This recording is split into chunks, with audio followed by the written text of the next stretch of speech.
আসসালামু আলাইকুম দর্শক, স্বাগত জানাই আমার কথা শুনবার জন্য। আমি একটা কথা বলতে চাই যে এই একটা কথা আমাকে খুব শুনলে আমার একটু মাথা খারাপ হয়ে যায়। ভিডিওটা করতে ইচ্ছা করে। সেটা হচ্ছে বিপ্লব। এই বিপ্লব করে এখনো পর্যন্ত মাথা খারাপ করে বলতেছে একটা ভাই। আবার নাকি বলে বিপ্লব করতে হবে। কিসের বিপ্লব সেটা ভাই? হ্যাঁ? এই বিপ্লবটা একটু খোলাসা করে বলুন তো আপনারা। আবার কিসের বিপ্লব? বিপ্লবের ভয় দেখান।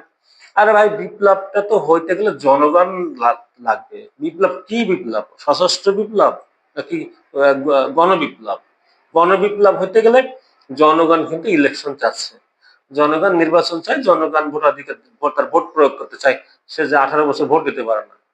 আর আপনার ভিতরে যদি কোনো কিছু চাওয়া থাকে, কিছু পাওয়ার থাকে, আর সেই কারণে বিপ্লব করার প্রয়োজন হয়, আপনি বিপ্লবের ম্যানিফেস্টো দেন এবং আপনি সেই বিপ্লবী পার্টি করেন, করে আপনি বিপ্লবের চেষ্টা করেন। জনগণ আপনাকে সাড়া দেয় কিনা বা আপনাকে এই দেশে টিকতে দেয় কিনা আপনি সেইটা দেখেন। ভাই, বিপ্লবের কথা কেউ বলবেন না। এই বিপ্লব শব্দটা কিন্তু কোনো স্বাভাবিক না। বাংলাদেশ একটা গণতান্ত্রিক দেশ, বাংলাদেশ একটা গণপ্রজাতন্ত্রী বাংলাদেশ।